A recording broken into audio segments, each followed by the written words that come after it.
wanna make some noise. Hi, everybody. Colette, alcoholic. Hi, happy 4th of July, and thank you for being here. Oh, there's no place I'd rather be than a room full of beautiful alcoholics. You know, because 4th of July, for sure, I'd be blackout drunk by now. You know, I would have started with a 3-day weekend. I would have for sure started Thursday, like that was an excuse. I mean, it was a Tuesday, I'm drunk, so it doesn't really matter, you know. But I'm grateful, and thank you, Scott, where's Scott? Thank you for asking me a couple weeks ago, and I did pretty good with not thinking too much until yesterday and then today, and the nerves have kicked in, so bear with me. Welcome, Wes. I remember your name. So glad you really are the most important guy in the room. We love you. We're here for you. Get a bunch of numbers. You don't have to do this alone. And congratulations to Chip Takers. Kate, I love you so much. I'm so proud of you. And Tom, very big part of my heart.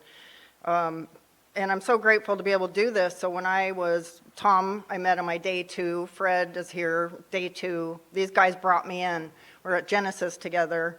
After I, too, Memorial Weekend, my sobriety date's May 29th of 2018. So that Memorial Weekend, total shit show. And I, too, woke up in a Motel 6 one more time with so much regret, shame, guilt, sick, all the things. And I had the willingness to, get some help. So I met these guys my day 2, and Tom introduced me to this meeting, and I was like 13 days sober. He's like, come. I took a newcomer chip. The meeting used to be in the back. There was maybe 30 of us, and I'll never forget it. I did a 15-minute speak. I think I was 9 months. I was out of my mind, crazy, but I was in it, and I was, willing to do the work. So grateful to get to stand here and do this. It's super special. My heart is so full. Thank you to my friends, my sponsor for coming all the way, where were you, Sacramento, to show up. Thank you. And my friends that showed up. I'm so grateful for all of you. So told you sobriety date, May 29th. I'm going to ask my higher power to come guide me, because I'm super nervous, but I got this. And I'm safe because I'm with you guys, And so I grew up, came from divorced parents. So my parents met in the early 60s. It was an arranged marriage. My mom lived in Canada, dad in Michigan. The families knew each other. They were kind of related by marriage. So it was definitely like, you guys need to meet. Back then, you had to get married, you had to have kids. That was just the way it went. So they met immediately. My mom's like, you're hungover, to my dad. They're off and running. So in 2 months, he moved to California, graduated Lawrence Tech, very difficult college, got his engineering degree, moved to California to get the hell out of the snow, and called my mom. They'd been out maybe one date, and he's like, 2 months later, moved to California. She's like, okay. And so here she comes. They get married quickly. Sounds a little alcoholic to me, don't you think? But, that's where I come from. And so they got married and bounced around, traveled, had a good time for maybe 7 years. And then I came along, and I guess, it was a difficult pregnancy. It was hard for her to get pregnant. And it was so much pressure. You got to have a baby, got to have a baby. And so, here I come along. And, and she told me as an adult woman how many times that she should have never had kids. And that has stuck with me. So that feeling of, not being wanted right out of the gate has stuck with me, and I absolutely drank over that. But so they had me, then my brother, a year and 4 months later. And when I was, I think, 3, my mom fell in love or lust with the neighbor, and he was a total con artist, and I barely remember. It's like, I'm like 3 years old, but I know these were like traumatic events that have shaped me.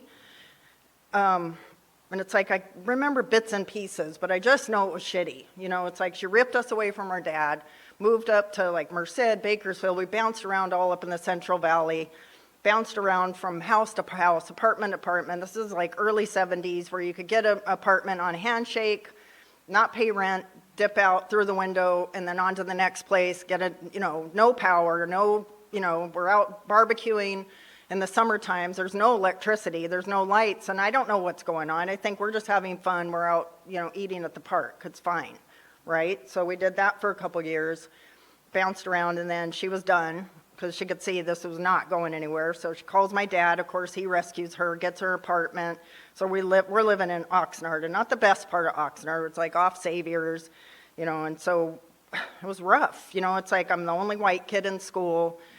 And just that whole not feeling, always feeling different, like I don't fit in, but I tried my damnedest to try to make friends because it's like I have no choice. I don't want to, I just need friends. So I, just went to a million schools, so it was just a ton of different schools growing up.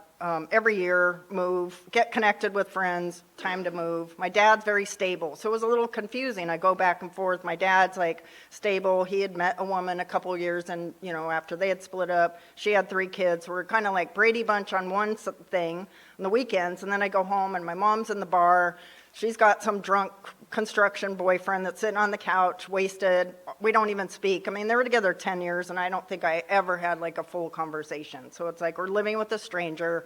It was like that was my example of relationships and love, And, and she was just, I hate to say it, but she did the best she could. Thank God I did my step work over that. I worked on those resentments. I worked on that stuff, but that really caused some deep pain. When I needed her, she was in the bar.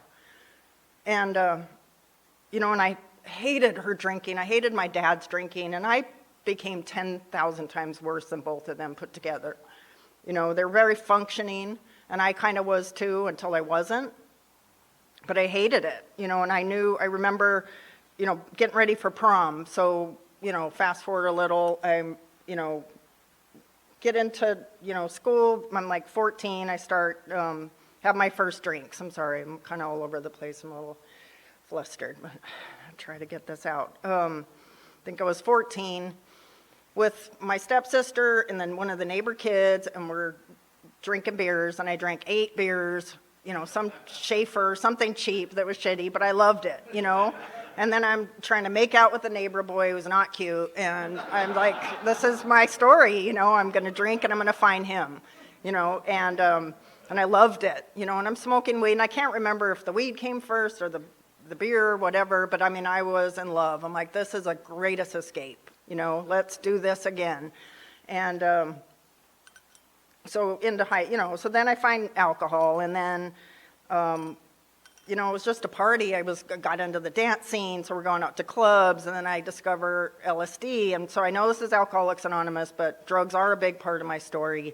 Sorry, but alcohol was my first love and definitely my drug of choice, but when we're young, it's easier to get drugs. So of course I'm doing a bunch of acid, we're going to Grateful Dead shows, we're camping, we're just doing all the things, all the things. And I'm sitting in high school watching, high on acid, just watching the board go like that. That was the best, Didn't want to be there, skated through that, I don't know how. And I met my son's dad at, we were like 17 and just doing a ton of drugs, but I loved him, So as soon as I was done with high school, I couldn't wait to get the hell out of my house. I'm like, let's go, let's get a place. So we move, get a little apartment off Ocean.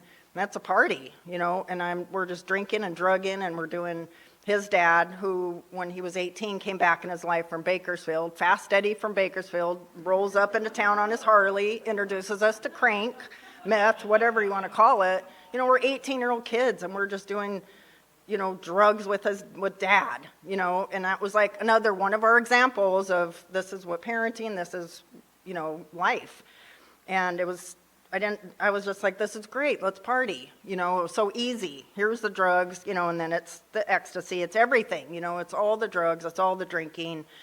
And, I used abortion as birth control, I was a cheated on him.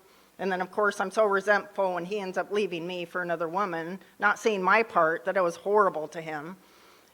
So it's just like all those things that just started eating away at me. I'm lying, I'm cheating. I was a liar right out of the gate, so all through school, I'm, forging my mom's signature, I'm ditching left and right, I'm not even going to school.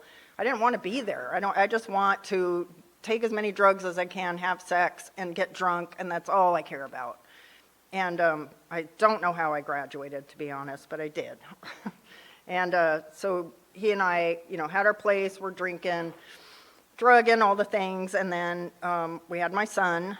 So, I got pregnant with him, and I'm like, okay, I want this baby. Let's do this. We're going to clean up our act. We're going to be good parents. I'm going to be clean and sober. It's going to be great. We're going to be this perfect little family. That wasn't the case, I stopped the drugs, but I'm drinking the minute I get home from the hospital. My friend's got a bottle. Let's go. My baby's 2-3 days old, and I'm drunk again.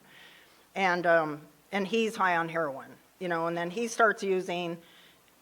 I'm kind of naive to heroin, so I don't know what he's doing. I'm thinking he's taking pills. I don't know what's happening, but he's starting to act weird and different and sneaky, and all the things are just not adding up. So then, my kid's like 3, tells me he's shooting heroin and he's in love with one of my best friends. And I'm like, oh my, I thought I was going to die. I'm just this young woman with this little boy. I don't know what I'm doing. I just remember going absolutely insane, throwing all the shit into the alley. He had the big glass bong, and that sucker went right into the street.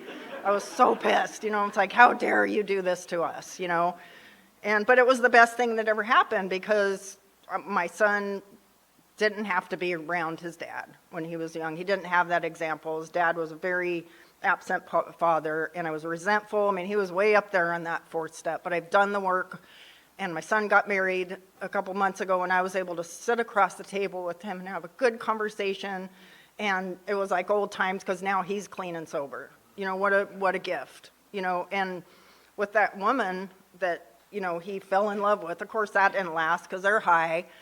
And when I was about 9 months, right before I spoke here, this woman reaches out to me on Facebook, and she's like, hey, I'm sober 6 years, and I owe you an amends. And I knew Alcoholics Anonymous works. This stuff works, because that woman that I hated with such passion, I now love, and we're friends. What a gift. What a gift. So he and I split up, and a month later, I have the next boyfriend and move him in, because he's showing up every day with that 12-pack in hand and cigarettes, and I'm just like, this is great, This is the best. He's going to help me pay the rent. This is amazing. Even though he's a drug addict, he's an alcoholic, he's stealing my car, he's getting thrown in jail, he's all the things. But I'm in love, So that that craziness went on, and it was rinse and repeat, another next guy. And then I meet my now ex-husband, who I did love very much, and we had a very good life. Met him, we were together 16 years, and I just, when he met me, I was drinking. So it's like he started kind of noticing, like, you're going to drink? I'm like, I was drinking when you met me. I'm not going to stop now. Nobody's going to tell me I can't drink. And then here comes the hiding. Here comes the secrets. Here comes the lies. Here comes the cheating. Here comes, so we're about 7 years into our marriage, and I start having an affair with a coworker. I'm going out with the, friends to go to the happy hours, and I'm just going to go for one. There is no one with me, One is too many, 1,000's never enough. And once I have one, I cannot stop. And, and it was coming home blackout drunk, the drinking and driving, the not showing up for my friends, the barely keeping my jobs, it was just awful, and I'm so grateful that I don't have to live like that anymore, because I caused a lot of destruction. I'm stealing his credit cards, opening up credit cards in his name, charging them up, stealing money from a softball fund. It was just chaos. I'm hiding my booze, and nobody's going to tell me I'm not going to drink, so I'm just going to lie. I'm just going to hide it. I'm going to, I had and I had 2-step kids, and it was hard. It wasn't easy. I raised a daughter. Her mom was a drug addict, so it was just a lot of drugs and alcohol all around us, and I'm trying to hold it together to raise this little girl, raise my kid, be a wife, and I, did it okay for a couple years until I couldn't, and absolutely destroyed that man. But again, in Alcoholics Anonymous, doing those amends, I was able to do 2 actually thorough amends with him, and he and I are friends to this day. And that's the gift of Alcoholics Anonymous. Get to repair those relationships that I really did some damage. Coworkers that watched me in and out struggling, I want to get sober. I mean, I've said it a million times, I'm never drinking again, I'm never drinking again. And it's like the next day I'm drunk. And I, for a good 5 years, tried to stop drinking.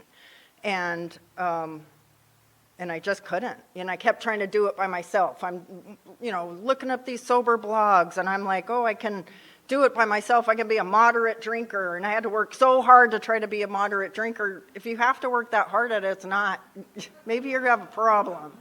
And I did. And I just did this rinse and repeat thing for 5 years of trying to get sober. And I was trying to do it by myself, because I do a shit ton of damage. I had I don't know, it was about 2013. I was still married, and I, kind of in and out of that marriage, and I'm trying to save face. So it's like everybody's pissed at me. I'm like, okay, maybe I'll quit drinking. I'll go to rehab. So I go to a 30-day rehab to Passages in Port Hueneme. So I go to this 30-day rehab, and it is like a vacation.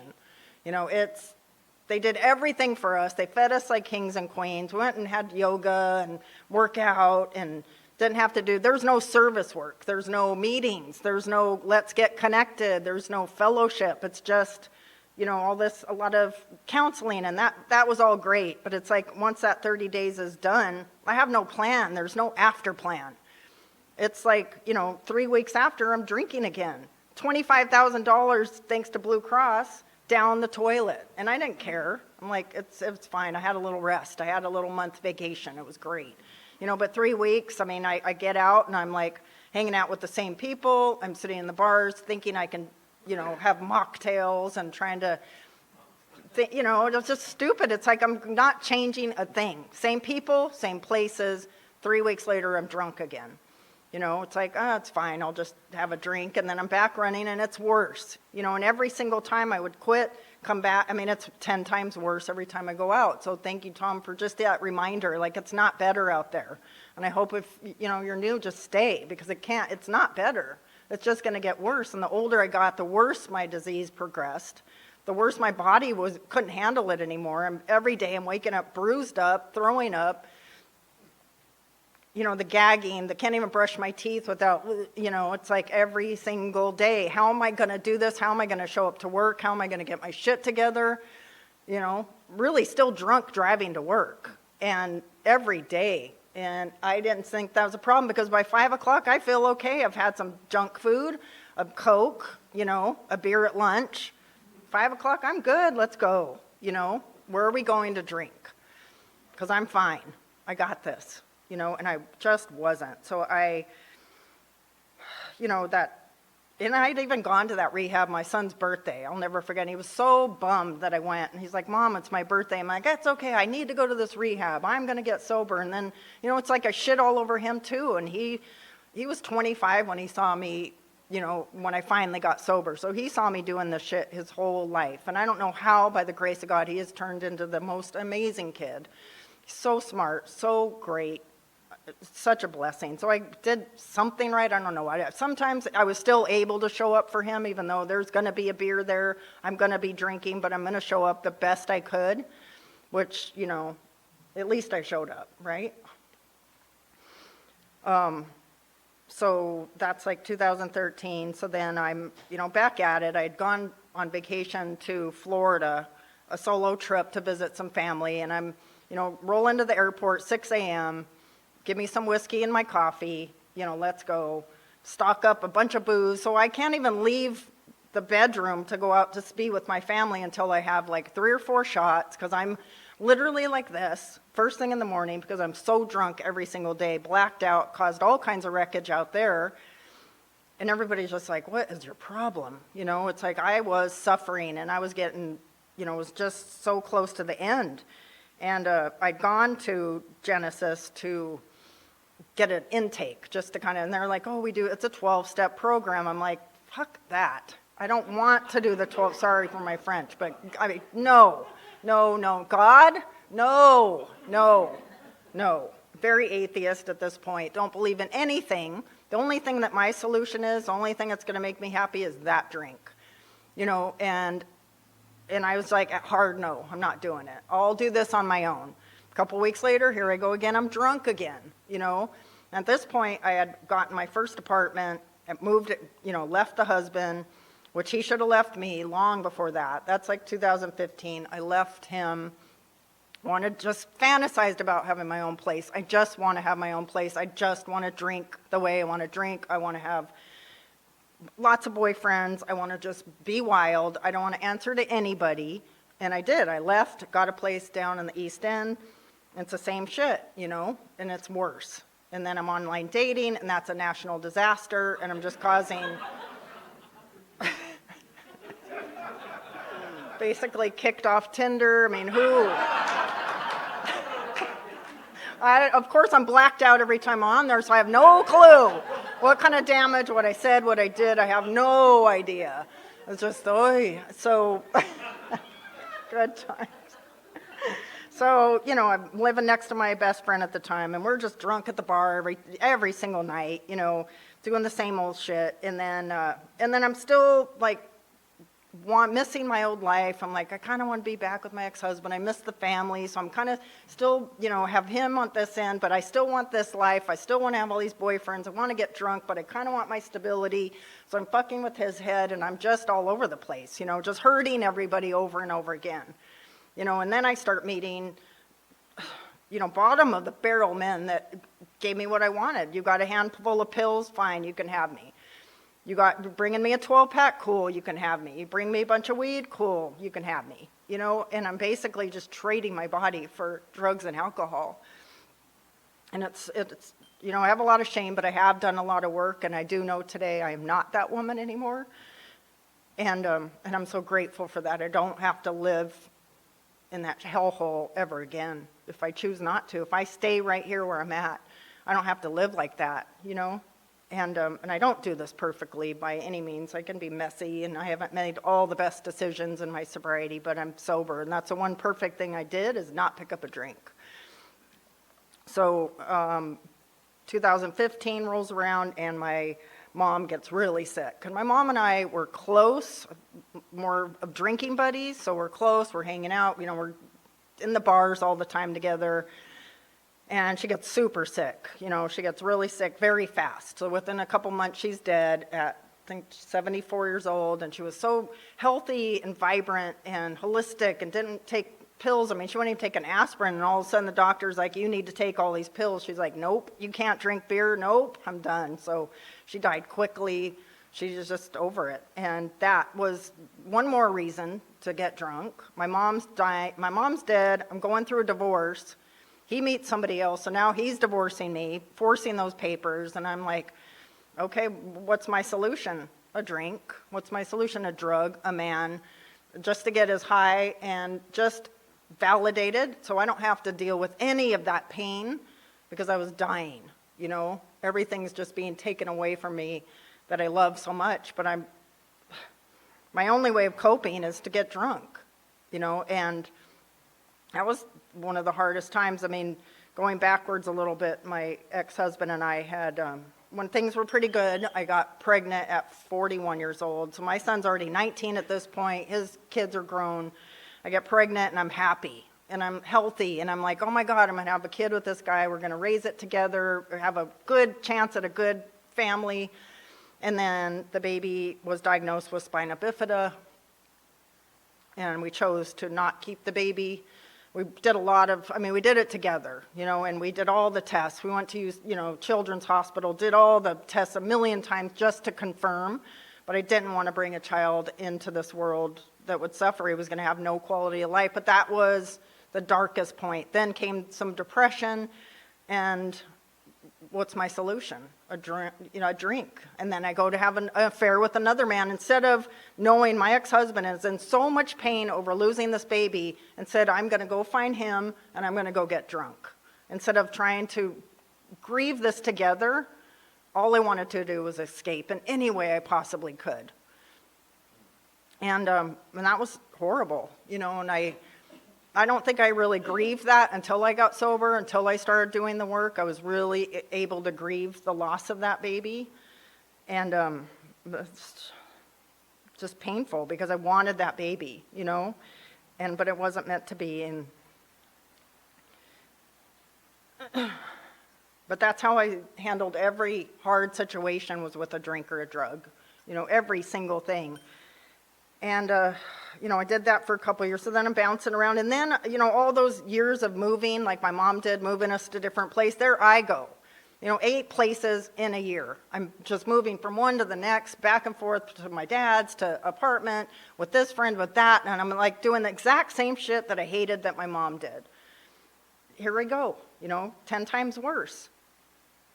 And I think to this day, that's why I just have connected so much with all of you, because I just need friends. And when a friend moves away, it breaks my heart and it kills me, because it's just traumatizing. It's all that childhood stuff coming back. Like, don't leave me, and a very emotionally unavailable father. So it's like, in doing all this work, I've recognized why I was searching for all that validation. Just to be loved. I mean, that's what we all want, is just to be loved, and but I was looking in all the wrong places, and so grateful I don't have to live like that anymore. So came back from Florida. This is, now we're another embarrassment. I'm still trying to get sober by myself. I'm sober for a couple weeks, then I'm drinking, and then the Motel 6. So I go to this work party, great intentions of just not getting drunk. I'm going to be with my coworkers. I'm going to keep it together. I'm just going to have a few beers. That wasn't the story, because then I found out my ex-husband got married. So, of course, there's another excuse. Well, break out the shots, break out this. And then, of course, the party's over and I'm not done. I'm like, well, we got to go to the bar, and find these guys I don't remember. So by this point, I'm blacked out. But the next thing I know, I'm in a car with some guys I don't remember meeting, go to a hotel, we're doing coke, I'm drunk, I know I'm like out of my body, like I shouldn't be here, but I can't move. I'm literally paralyzed. And I wake up in the morning, I'm alone, my clothes are missing, the car's missing, my bank card's missing, again. Here we go again. So I call my best friend, and she's pissed, because this is not the first time I would disappear for days at a time. She's calling jail. She's calling the hospital. She's calling my kid. It's like, call out the troops. She's missing again. And it didn't care. As long as I'm out doing my thing, I don't care who I'm hurting. I don't care who I'm not showing up for. I don't care that you're worried about me. I'm fine. And this last time I had to call her, and she's like, you need some fucking help, So she called a couple coworkers that were in Alcoholics Anonymous, and they all came and kind of did little mini intervention, and but I remember in that hotel room, I see that they left a case of beer. I'm like, yeah. So I grabbed that, of course, even though I'm like in hell, but I'm like, but there's some beer, let's go. So I grabbed that, she picks me up. An hour later, just making me wallow in my shit for, And so she shows up, brings me home. I had a couple friends show up that were sober that, were like, you've got to get help. So I'm like, I can't go to a 30-day. I can't do it. And they're like, you've got to get help. So I agreed to, called back to Genesis. I'm like, I'm out of ideas at this point. I'm broken. I'm dying. I'm killing everybody's hearts around me. I can't keep living like this. I'm 49 years old, and I'm acting as if I'm 16. I'm doing drugs. I'm doing every pill under the sun. I just am high as a kite, barely getting by, and I'm almost 50 years old, and my body's just shutting down, and I'm so sick. And at this point, I'm tired. I'm just tired of living that life.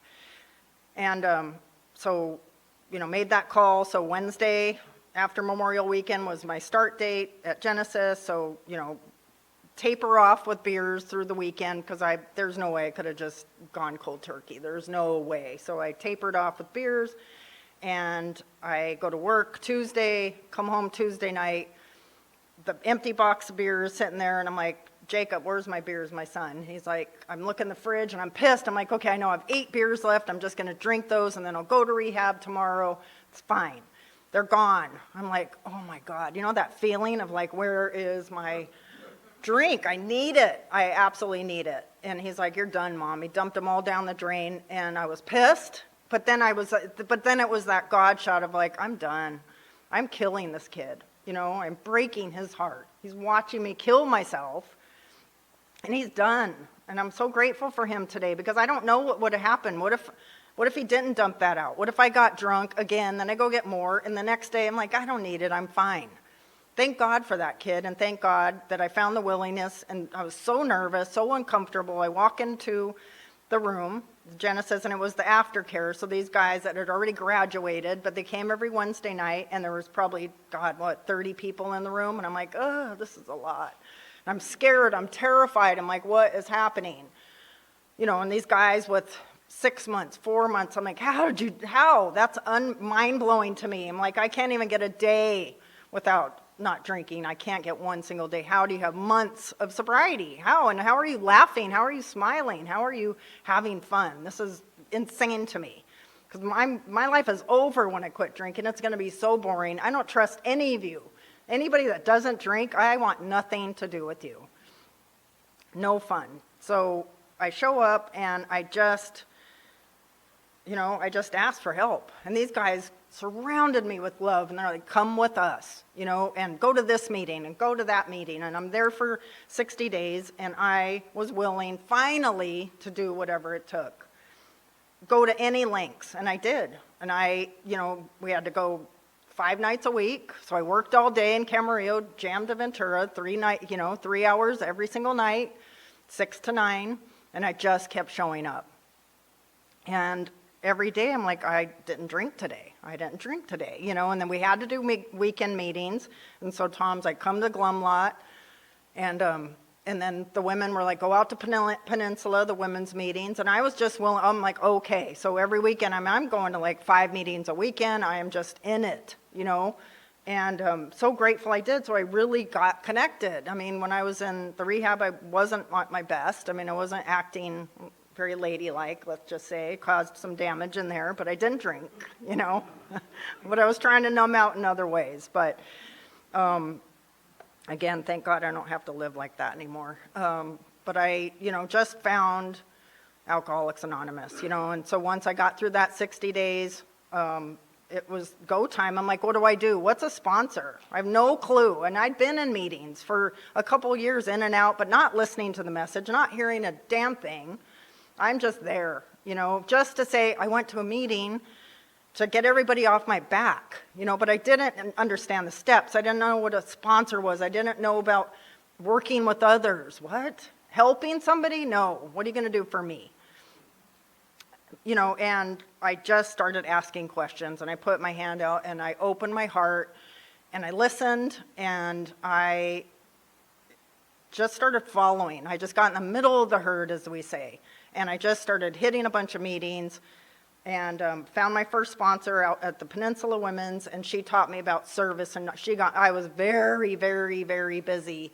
My first good 3 years, I'd say, of 9 to 10 meetings a week. I've got a commitment at almost every single meeting. I'm on 2 different committees, and it was a lot. And I was addicted to Alcoholics Anonymous, as my son reminds me, as much as I was alcohol. But I needed to drink every single day. In that case, I needed a meeting every single day, if not 2, and on Saturday, sometimes 3, because I could not sit by myself. I could not be alone. I just didn't know if I could live without a drink. And you guys held me close, and you loved me. And you taught me, and I watched, and I did a lot of observing, and I watched these old-timers showing up every week. You have 35 years, and you're still doing this shit? Like, why? And like, now I get it, works, and, at 9 months, I started sponsoring women, so I had my first 2 sponsees at 9 months sober, and they're both sober still to this day. They both moved, one out of the country, one to Colorado, and they're so dear to my heart, because I did not know what the hell I was doing. I had barely finished my steps, didn't know what I was doing, but we did it together, and we did everything together, to a million meetings, and it was just the best, And And then at about 4.5 years sober, then I ended up quitting my long career in health insurance. I was just done. I was so close to a relapse. It was just not serving me anymore, and I knew if I start asking, where's the Xanax? Can you send me the number of your psychiatrist so I can get some Xanax? Because I'm so anxious and stressed out. I think it's time to go. And so I had left that job with no plan. So it wasn't my best thinking, even in sobriety. Looking back, I'm like, that maybe wasn't a great idea. But I got to experience having a vintage shop with Randy, another alcoholic, and we had the best time. 2.5, 3 years of the funnest job, my passion. I'm forever grateful for that experience with you. I can't. But that didn't work out financially. It wasn't sustainable for both of us. I had to accept it. I had to grieve it. It was like a loss. But, I trudged on. I got another job, and then went back to the health insurance. That didn't work. Now I'm at AAA. Go figure. So it's like career changes. But, you guys tell me you're sober. You can do anything you want to do. I passed the sales license. I have my sales license, and that test was hard, but I did it. I hadn't been in school in years, but I passed, and I got it, And I just keep showing up, and then Kelly came into my life, so I'm about 4.5 years sober. I'm spun out. I want to drink. I'm like, we're working in the store. Next door, they're drinking wine. I'm like, God, that sounds like a good idea, because I'm not going to as many meetings. I'm busy working. We're working 7 days a week, 12 hours a day, but it was great. There goes my program. I'm not connected. I'm not going to meetings. I'm like, oh, here we go. That drink sounds really, really good. I can sneak over there. Nobody's going to know. And then I picked up the phone and I called Kelly, and she answered. She was naked in a dressing room out of state. And she answered, and I bawled my heart out, and I was like, I need help. Will you sponsor me? And she took me in, and it's been a totally different, slower experience, but I'm so grateful for you. You've taught me so much, and you just calm my spirit. I have this amazing sober tribe now of these beautiful women. I just couldn't be more grateful for you. You've just been such a light in my life and taught me so much, and taught me to slow down, like meditation, praying, inviting my higher power, which I do a lot. I drive to work, and I'm like, please just come with me. And who would have ever thought I would even say the word God or higher power? I want nothing to do with that. I don't believe in anything. There is no solution besides my drink, and now I've got the solution, and that solution is Alcoholics Anonymous, all of you, the fellowship. I sponsor 2 women today, still doing what I did when I came in, and it works. And 8 years later, I get to stand up here with a full heart, sober on the 4th of July. All of us are. It's amazing. What a beautiful, blessed life we get to live if we don't drink one day at a time. So let's stay. Let's, just keep doing this thing. Let's hold each other tight and close. And when we're struggling, please pick up the phone and not the drink. We're here for you. And I'm just grateful. I love you guys so much. Thank you so much for letting me share.